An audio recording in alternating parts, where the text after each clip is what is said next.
Bismillahirrahmanirrahim. আরেকটা খেলো তুমি নিজে চেঞ্জ করো পাপা পারবা Okay, the theorem 10 says that in page number 81, the circumcenter, the centroid, and orthocenter of any triangle are collinear. Collinear means they lie on the same straight line. Now, the thing is, at first we need to know what is circumcenter, centroid, and orthocenter. Do you remember we discussed all these three in the last class? Yes, sir. Okay. So before I start discussing or before I start proving, oh, do you know what is collinear? Yeah, which stays on the Lying the same line. Yeah, they all the 3 points will be lying on the same line. Okay, so before I start proving this theorem, there are two information that I must inform you. Okay, the first information is given or written here in page number 80. Okay, come to page number 80. It is, you have to read the paragraph that is written just before circumcenter of a triangle definition. See, if you see here the circumcenter, centroid, and orthocenter. After this, there is a paragraph. That paragraph I will try to explain you now. Okay. So see, here it should be mentioned that. Did everyone get the paragraph? Yes, sir. Here it should be mentioned that the distance between the orthocenter and the vertex of a triangle. Okay. Let us say we have a triangle and we have the orthocenter here, and the distance between them is this. Okay, let us say orthocenter is O and the vertex is A, so the distance between them is OA. They are trying to say something about it. Okay, so the distance between the orthocenter and a vertex of a triangle is means equal to twice means 2 times of something. 2 times of what? The perpendicular distance from the circumcenter. Okay, let us locate the circumcenter. Let us consider the circumcenter is somewhere here and it is represented by S. Okay, okay, the perpendicular distance from the circumcenter to the opposite side of that vertex. Now from S, the opposite side of vertex A is this one, right? So the distance between this side and the point of circumcenter, let us consider this one is P. Okay, so I can write this is twice of SP.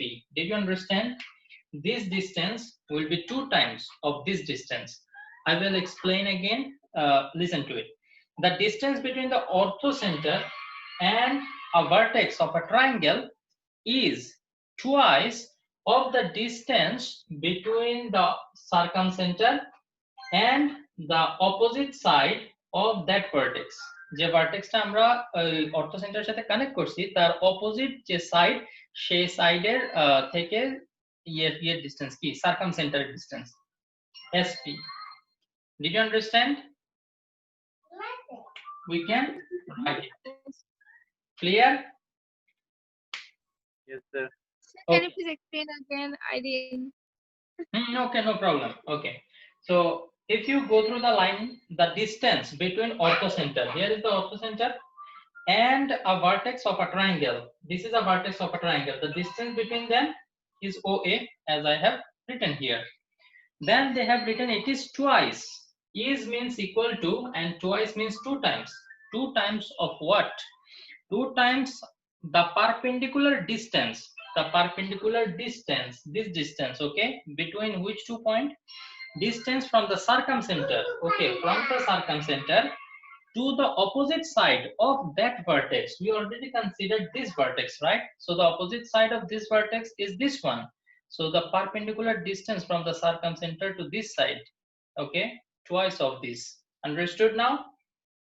Yes, sir. Okay, so then the next information you need to know is about centroid of a triangle. Now what is a centroid of a triangle? We have a triangle. Okay, so we will have 3 medians. One median means a vertex connected to the middle point of its opposite side. This is a vertex connected to the middle point of its opposite side. This is a vertex connected to the middle point of its opposite side. So all 3 of them will pass through the same point, which is known as centroid. Centroid. Now about this centroid, there is an interesting fact that this point actually divides every median into 2:1 ratio. That means this part will be twice of this part. Whatever the length of this part is, the above part will be twice of it. For this is for this what do I say? For this median, for AP, I can write AG is to GP 2:1. Let us say this is point B and this is point E.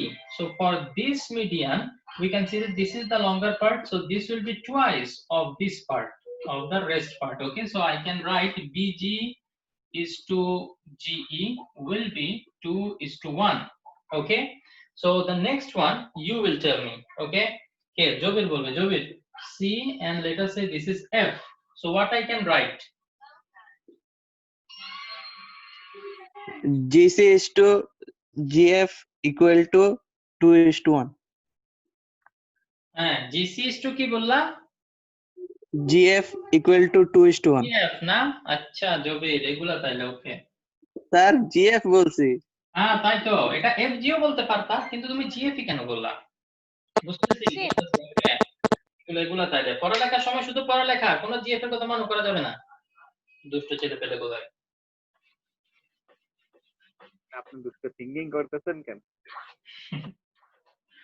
ওকে, তো তাহলে দেখো এবার আমরা মোটামুটি ready এখন থিওরেমটা proof করার জন্য। তো theorem 10 special nomination part. Okay, look at it. একটু ধরো, ইমার্জেন্সি কল আসছে। So special nomination, suppose O is orthocenter. As you can see, orthocenter. What is orthocenter? The intersecting point of the three perpendicular that you can draw from three vertices of a triangle to the opposite side. Okay,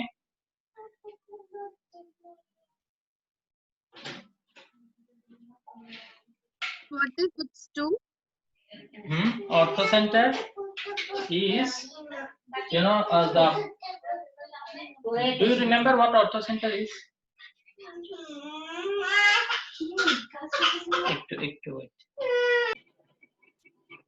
Okay, so O is the orthocenter. Orthocenter is the intersecting point, okay, of three perpendicular that you can draw from three vertices to the opposite side. Okay, so we have drawn one perpendicular and have taken a point on that as orthocenter. Okay, we are considering that this is the orthocenter. Acha, then S is the circumcenter. As you can see here, there is a point S. Okay, in this figure is given in your book also, so in your book you can see. And AP is a median on the triangle. We know that a median is the joining line of any vertex to the opposite side, middle point of the opposite side. That is the median. So AP is the median. Okay, acha, the line between orthocenter O and circumcenter S intersects the median AP at the point G. As you can see, we have joined the circumcenter S and the orthocenter O, okay, with line OS, which has intersected the median AP at the point G. Okay, so if we join S and P, the line SP is perpendicular on BC. This S and P, this SP will be perpendicular on BC. Now, why it will be perpendicular on BC? Let us see. What is actually S is circumcenter, right? Now, how can we find the circumcenter? Circumcenter we can find if I bisect three sides of a triangle. Let us say I bisected this side, okay, and then I will bisect this side also. So I got another. The intersecting point of them will be the circumcenter, right? So you can see that this circumcenter is already, if I join it with the, with the opposite side, it is perpendicular to that side. Do you understand the similarity here? This S is the point here. Okay, it is on the perpendicular bisector. So it is already perpendicular. The name is perpendicular bisector, right? The circumcenter, it is on the line of perpendicular bisector. So if I join it, I have actually drawn this part here, SP. Clear or not? Then Yes, I will sir. explain if it is not clear. Anybody have any doubt? unmute yourself and let me. Okay, you understood. Nice. So SP will be perpendicular to BC. I can say this SP perpendicular to BC. Each and everything, the drawing is sometimes it will be hard to explain from that drawing. So I will, draw the part about which I'm talking here in a little bit in a zoomed condition so that it's easier for you to understand. Okay.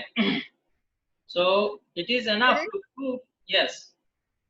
He said the orthocenter will have 3 perpendiculars, but it's connected only 2. There are 2 perpendiculars there. Only one perpendicular I have drawn. Okay. And I'm considering if I draw another 2 perpendicular, then it will be passed. It will pass through the point O. Okay. এখানে অন্য দুটো perpendicular দেখানো হয়নি। এটা হচ্ছে কথা। আচ্ছা। Correct, sir. তো এখন দেখো S হচ্ছে সার্কামসেন্টার, O হচ্ছে অর্ধসেন্টার। এখন S আর O এর মাঝখানে G একটা পয়েন্ট আছে যেটা কিনা একই লাইনের উপরে পড়ে, তাই না? সামহাউ আমি যদি প্রুভ করতে পারি G ইজ দা সেন্ট্রয়েড, তাইলে কিন্তু আমি বলতে পারবো যে সার্কামসেন্টার, সেন্ট্রয়েড আর অর্ধসেন্টার তিনটা একই লাইনের উপরে আছে, বিকজ অলরেডি আমরা দেখতে পাচ্ছি S G O are on the same line, এবং S G O এর মধ্যে S হচ্ছে সার্কামসেন্টার, O হচ্ছে orthocenter.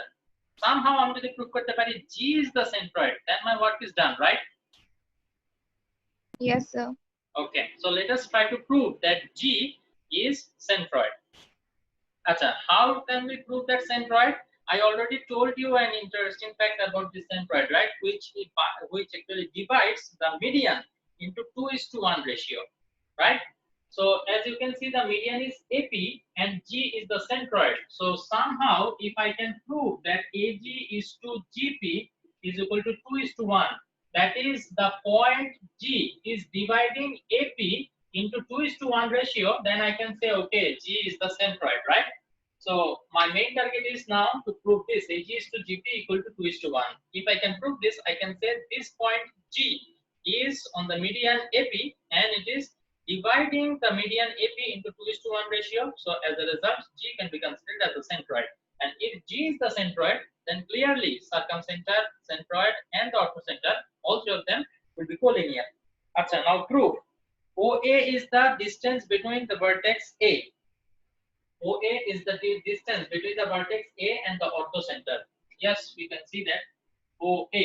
Now it will be equal to, a little bit ago I told you that it will be twice the distance SP. That is the distance between the circumcenter and the side opposite to that vertex, right? A little bit ago we saw this. So OA is equal to, I can write 2SP. এটা যাতে easily বুঝো, এটার কারণে আসলে আগেও জিনিসটা তোমাদেরকে একটু পড়াই আসছি যে এটা এরকম হবে। ওকে, তো তোমাদেরকে যেটা করতে হবে, এটার এক্সপ্লেনেশনটা কিন্তু ব্র্যাকেটের মধ্যে লিখে দিতে হবে। এক্সপ্লেনেশনের মধ্যে কি লিখবা? ওই যে প্যারাগ্রাফটা 80 নাম্বার পেজে লেখা আছে না, যে the distance between, এখান থেকে লেখা শুরু করবা। ওই here it should be mentioned that এই পার্ট লেখা দরকার নেই, জাস্ট এই ব্র্যাকেটের মধ্যে কোন পার্টটা লিখবা, লিখবা the distance between the orthocenter and the vertex of a triangle is twice the perpendicular distance from the circumcenter to the opposite side of that vertex. এই এক্সপ্লেনেশনটা এখানে লিখে দিবা in order to ensure full mark. কেউ জিজ্ঞেস করতে পারছ না লিখলে কি হবে? 1 মার্ক হয়ে যাবে, কাটা যাবে ম্যাক্সিমাম, ঠিক আছে? বেশি লস হবে না, বাট এই 1 মার্কটাই অনেক সময় অনেক বেশি হবে যখন দেখবা যে তুমি 69 এ যে আটকে গেছো অথবা 32 তে গিয়ে ফেল করে গেছো। এখন তুমি তো ভাবতে পারো অর্থাৎ 32 তে গিয়ে আটকে গেলে ওখানে কি কেউ আটকে রাখে? এটা তো 5 মার্ক দিয়ে দিবে। কিন্তু মজার কথা হচ্ছে কি জানো, কেউ আসলে জানবে না তুমি যে 32 তে গিয়ে আটকে গেছো। কিভাবে জানবে না? যেমন এমসিকিউ খাতাটা কাটা হবে তোমার ওএমআর মেশিন আছে, ওখানে চেক করা হবে, তো ওখানে মনে করো তুমি একটা সার্টেন মার্ক পাইলা। আবার ক্রিয়েটিভ খাতাটা কাটবে কোনো একটা টিচার, তো সেই টিচার তোমাকে ক্রিয়েটিভের মধ্যে একটা মার্ক দিল। এখন ক্রিয়েটিভের মার্ক আর এমসিকিউ মার্ক অ্যাড করে কত হচ্ছে সেটা কিন্তু মেইন এক্সামিনার জানবে না। তো অ্যাজ আ রেজাল্ট তুমি আসলে 32 পাচ্ছ না কত পাচ্ছ এটা কিন্তু তুমি অ্যাকচুয়ালি বলতে পারবে না, মানে তোমার টিচার জানবে না। যদি এরকম হতো যে এমসিকিউ এবং ক্রিয়েটিভ দুটো একই জন কাটে, অনেক সময় এটা হইতো যে মানে কনসিডার করে 1 মার্ক 2 মার্ক তোমাকে দিয়ে দিত, বাট কেউ জানবেই না যে তুমি কত পাচ্ছ, 1 মার্কের জন্য ফেল করতেছো। তো এই কারণে এক মার্ক মাঝে মাঝে মানে সারা জীবনের কান্না হয়ে যেতে পারে, সো বি কেয়ারফুল, এক মার্কটাও আমরা নেগলেক্ট করব না if we have time. But যদি দেখা গেল কি এটা পরীক্ষা শেষের আর 1-2 মিনিট বাকি, টিচার খাতা নিতে আসতেছে, তাইলে এত এক্সপ্লেনেশন লেখার আমার টাইম নেই, ঠিক আছে? এক্সপ্লেনেশন লিখতে গিয়ে প্রুফটা যদি কমপ্লিট করতে না পারে, আই উইল ডু 3 মার্ক, আমাকে মাত্র 1 বা 2 মার্ক দিবে ম্যাক্সিমাম। ওইটার থেকে বেটার হচ্ছে এক্সপ্লেনেশন ভুলে যাও, মেইন পার্ট, মেইন যে ইকুয়েশনগুলো সেগুলো লিখে ফেলো। তুমি যদি প্রুফটা শেষ করতে পারো, দেন যতটুকু পারো এক্সপ্লেনেশন সাইডে দিয়ে লিখে দেওয়ার চেষ্টা করো। এই মানে স্ট্র্যাটেজি আসলে সিচুয়েশন বেস করে ডিপেন্ড করবে আর কি। আচ্ছা, okay, now since AD and SP both are perpendicular on BC, খেয়াল করে দেখো SP, this is perpendicular on BC, I have already said that, and this AD, it is also perpendicular, see the perpendicular sign, okay? The orthocenter কিভাবে পাই? ওই যে perpendicular তিনটা draw করলে সে তখন পাওয়া যাবে। তো এখন একটা পারপেন্ডিকুলার আমরা ড্র করছি, that is AD, so both of them are perpendicular to the same line। দেখো তো এই লাইনের উপর আমি যদি একটা পারপেন্ডিকুলার এখানে আঁকি এবং আরেকটা পারপেন্ডিকুলার এখানে আঁকি, they both will be parallel to each other, right? এটাও এটার উপর পারপেন্ডিকুলার, এটাও এটার উপর পারপেন্ডিকুলার। তো তাহলে অলরেডি দেখা যাচ্ছে যে SP BC এর উপরে পারপেন্ডিকুলার, আবার আমি বললাম কি AD ও BC এর উপরে পারপেন্ডিকুলার। তো আমি এখানে প্যারালাল কেন দিছি? কেউ আমাকে এতক্ষণ বলো নাই যে SP BC এর উপরে পারপেন্ডিকুলার, আমি প্যারালাল সাইন দিয়ে রাখছিলাম। ওকে, AD perpendicular to BC, so যেহেতু দুটোটাই একই লাইনের উপরে পারপেন্ডিকুলার, এরা নিজেদের মধ্যে প্যারালাল হবে, ঠিক আছে? SP this line and AD this line, they will be parallel to each other। তো যেহেতু এরা প্যারালাল, তাইলে কি হবে? আমরা জানি যখন দুইটা লাইন প্যারালাল হয়, মনে করো এই একটা লাইন SP এবং আরেকটা line AD, they are parallel and some transversal is there, transversal, what happens? The alternate angles are equal, the alternate angle, এই জিনিসটা ওখানে ভিতরে দেখাতে গেলে যে ছোট ট্রায়াঙ্গেলের মধ্যে দেখাতে গেলে অনেক কষ্ট হবে, এই কারণে আমি একটু এখানে জুম করে রাখলাম। দেখো SPA, SPA, ঠিক আছে? এইখানে মাঝে একটা পয়েন্ট আছে যেটা কিনা G, তো এই কারণে আসলে এখান থেকে লেখা যায় কি SPG is equal to angle DAG,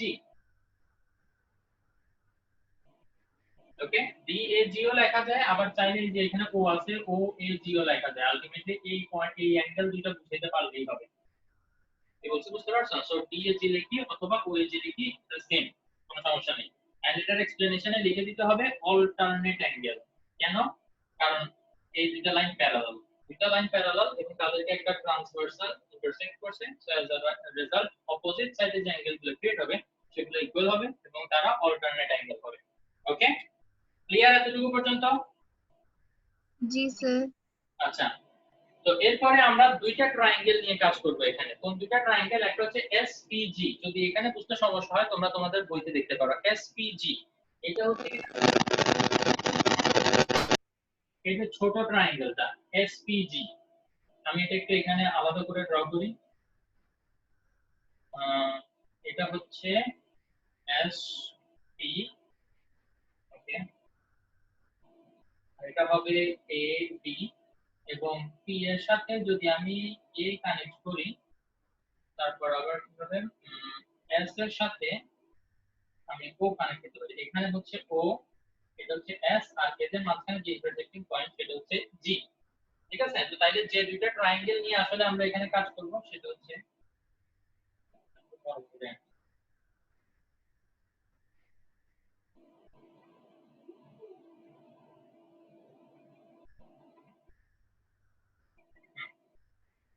এখন বুঝতে ইজি হবে। ওকে, এই যে এই ট্রায়াঙ্গেল, এই ট্রায়াঙ্গেলটা ওখানে খুবই ছোট, আর এই ট্রায়াঙ্গেল, সো যে দুইটা ট্রায়াঙ্গেল আমরা এখন কংগ্রুয়েন্ট প্রুফ করা ট্রাই করব সেটা হচ্ছে AGO,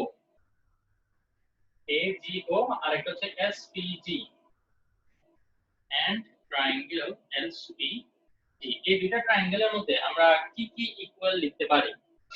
খেয়াল করলে দেখবা আমরা দুইটা অ্যাঙ্গেল ইকুয়াল লিখতে পারি। একটা হচ্ছে এই অ্যাঙ্গেলটা SGP অথবা PGS, যে কোনো একটা লিখলেই হয়।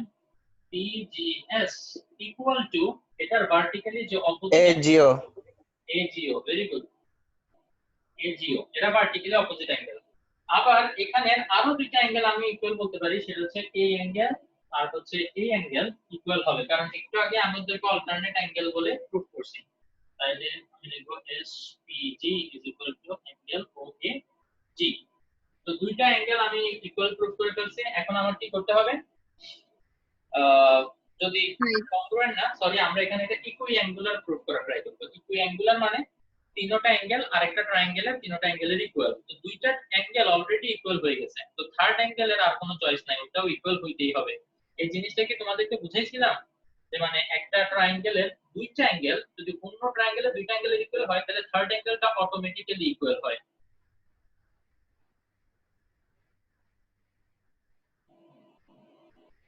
এটা কি জানো নাকি বুঝাইতে হবে? বুঝাইতে হলে বলো, আমি বুঝাবো, কোনো অসুবিধা নেই এখানে। জানি। ওকে, জানো তো তাহলে ভালো, ঠিক আছে। দুইটা ট্রায়াঙ্গেলের মধ্যে যদি দুইটা অ্যাঙ্গেল ইকুয়াল হয়, তাহলে আমরা বলতে পারবো যে বাকি থার্ড যে অ্যাঙ্গেলটা আছে ওটাও ইকুয়াল হবে।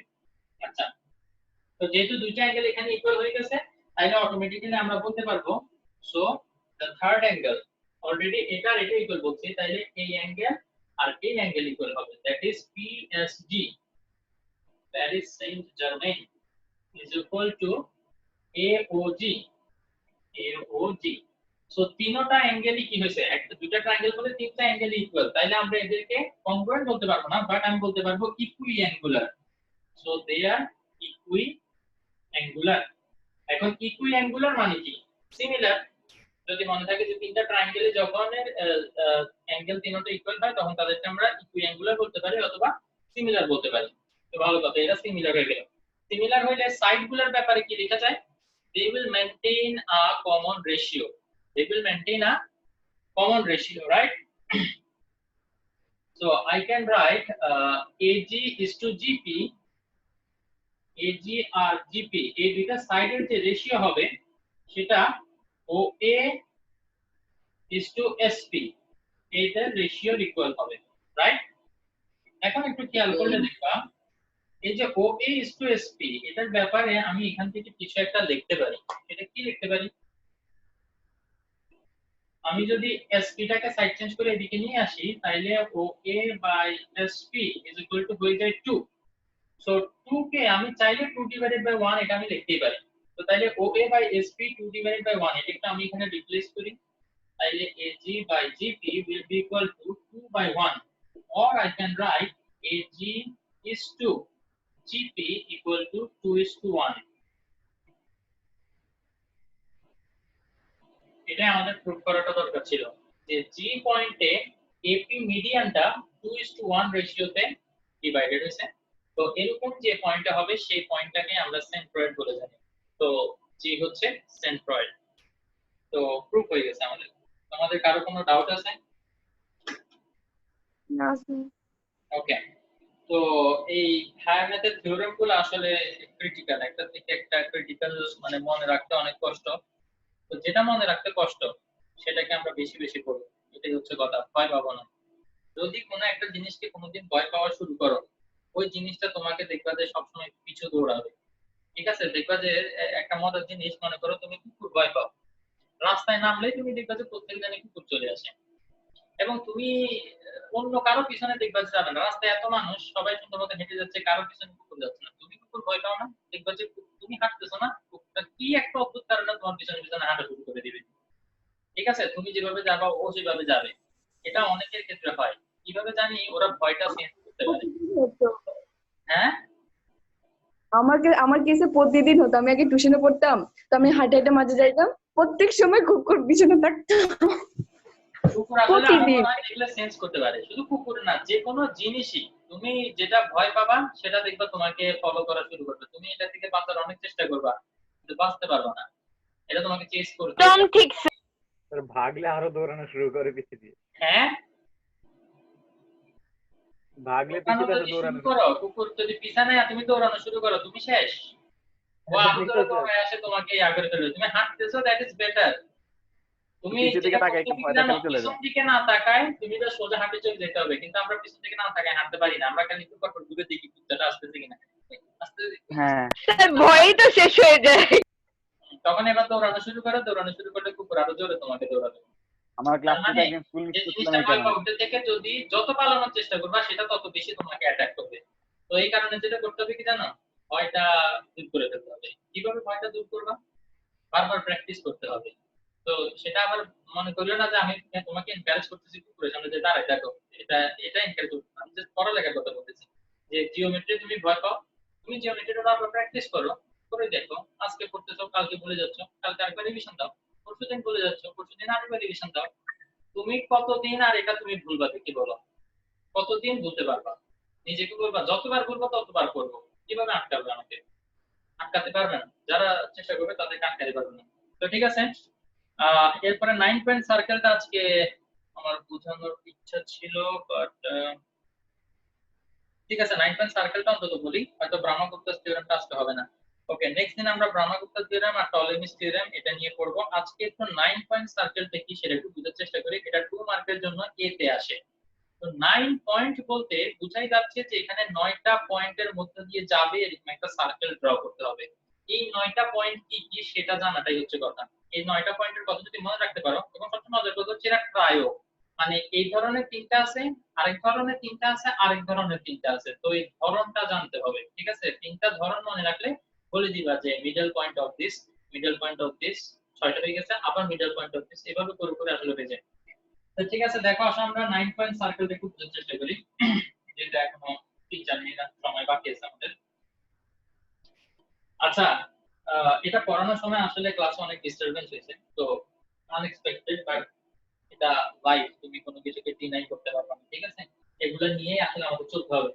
তো এর কারণে যদি কারো বুঝতে কোনো অসুবিধা হয় আমাকে কাইন্ডলি একটু জানাবা। ঠিক আছে, আমি আবার বুঝাবো। আমাদের হাতে কিন্তু অনেক সময় আছে, এটা লাস্ট চ্যাপ্টার, আমাদের ফুল বই শেষ হয়ে যাচ্ছে, still October, November, December 3 months লাগে। ওকে, সো আমাদের হাতে কিন্তু সময় আছে। সো যদি দরকার হয় আমাকে বলবা, আমি আরেকবার বুঝাবো। ঠিক আছে, আমি চাই না আমার পার্সোনাল এইসব এইগুলোর জন্য তোমাদের কোনো লস হোক। আচ্ছা, তো 9 পয়েন্ট সার্কেলে আমরা শিখবো যে কোন তিনটা আছে এখানে। The total 9 points including the middle point of 3 sides. আমরা জানি এই যে ট্রায়াঙ্গেলটা যেটা আঁকবো সেটা অ্যাকচুয়ালি একটা ট্রায়াঙ্গেল, সরি, যে সার্কেলটা আঁকবো সেটা একটা ট্রায়াঙ্গেলের ক্ষেত্রে। তো ফার্স্ট যে তিনটা পয়েন্টের কথা আমরা বলবো, that is the three middle point of 3 sides. ওকে, তিনটা পয়েন্ট পেয়ে গেছি আমরা, middle point of 3 sides পেয়ে গেলাম। তারপরে আরো তিনটা জানি, feet of the 3 perpendiculars drawn from each vertex. এখন খেয়াল করো, এই ভার্টেক্স থেকে তুমি একটা পারপেন্ডিকুলার আঁকতে পারো, সেটার একটা পয়েন্ট পাবা। এই ভার্টেক্স থেকে এটার উপরে একটা পারপেন্ডিকুলার আঁকতে পারো, আরেকটা পয়েন্ট পাবা। আবার এখান থেকে তুমি চাইলে একটা পারপেন্ডিকুলার আঁকতে পারো, সেখানে আরেকটা পয়েন্ট পাবা। তাইলে ফিট অফ দা পারপেন্ডিকুলার, মানে পারপেন্ডিকুলার যদি এভাবে আঁকি তাইলে এটা হবে আমার ফিট, এখান থেকে যদি পারপেন্ডিকুলার আঁকি ওইটা হবে আমার ফিট, তাই না? তাহলে তিনটা ফিট অফ 3 পারপেন্ডিকুলার আমরা পেয়ে গেলাম। কয়টা পেয়ে গেলাম? টোটাল 6টা। এরপরে যে তিনটা না, ওই তিনটা বোঝাটাই হচ্ছে সামান্য একটু কষ্ট। ঠিক আছে, অলরেডি 6টা হয়ে গেছে, আর মাত্র তিনটা বাকি। তো ওই তিনটা কি দেখো, feet of the 3 perpendiculars drawn from each vertex to the opposite side, যেটা কিনা অলরেডি বলছি, and the middle points, কিসের মিডল পয়েন্ট? 3 লাইন সেগমেন্ট, তিনটা লাইন সেগমেন্টের মিডল পয়েন্ট। এই লাইন সেগমেন্টগুলো কি, কোন কি, মানে লাইন সেগমেন্টগুলো কোথা থেকে পাবো সেটা বুঝো। Joining the অর্থো centre to the vertex of the any triangle. খেয়াল করো, অর্থো সেন্টারটা যদি এখানে হয়, এটার সাথে তুমি যদি এই ভার্টেক্সটাকে কানেক্ট করো, এটার মিডল পয়েন্ট। তুমি যদি অর্থো সেন্টারের সাথে এই ভার্টেক্সকে কানেক্ট করো, এটার মিডল পয়েন্ট। এবং এটার সাথে যদি এটাকে কানেক্ট করো, এটার মিডল পয়েন্ট। বুঝতে পারছো তাহলে কোন তিনটা পয়েন্টের কথা এখানে বলা হচ্ছে? না হ্যাঁ, স্যার, আরেকটু বুঝাতে পারবেন? Middle point in 3 middle points of the 3 line segments joining the orthocenter to the 3 vertex of the triangle. ঠিক আছে, তো তাইলে তিনটা কি কি আমরা একটু আজকে এখনই মুখস্থ করে ফেলি। সেটা হচ্ছে 3 middle points of 3 sides of a triangle. Okay, then the feet of 3 perpendiculars drawn from the vertex to the opposite side. আরো তিনটা point, and 3 middle point of 3 line segment joining the orthocenter to the 3 vertex of a triangle. All these 9 points lie on the same circle.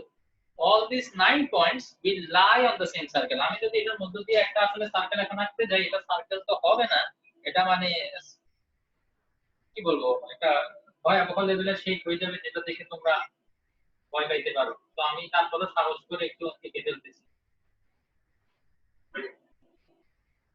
বুঝতে পারছো? এরকম হবে আর কি kind of আমার সার্কেলটা। ওকে, Yes, sir. এত বেশি খারাপ হয় নাই, মোটামুটি মনে হচ্ছে যে একটা ফুটবলকে লাথি মেরে কেউ একটু ভাঙা করে দিয়েছে, তো এটা এত বেশি খারাপ না। তো এটা হচ্ছে আমার 9 পয়েন্ট সার্কেল। সো প্লিজ এই তিনটা ক্যাটাগরি মনে রাখবা, ঠিক আছে? তাইলে 9 পয়েন্ট সার্কেলের ডেফিনিশনটা আমরা সুন্দরমতো পরিপূর্ণভাবে লিখে দিতে পারবো। ওকে, তো ক্লাস শেষ করার আগে আমি যে কোনো জাস্ট একজন থেকে শুনতে চাই, যে কোনো একজন একটু বলো যে মানে 9 পয়েন্ট সার্কেলে আমরা কি কি জয়েন করি। Middle points of three sides. Very good. The feet the feet of the perpendiculars from the vertex to the opposite side.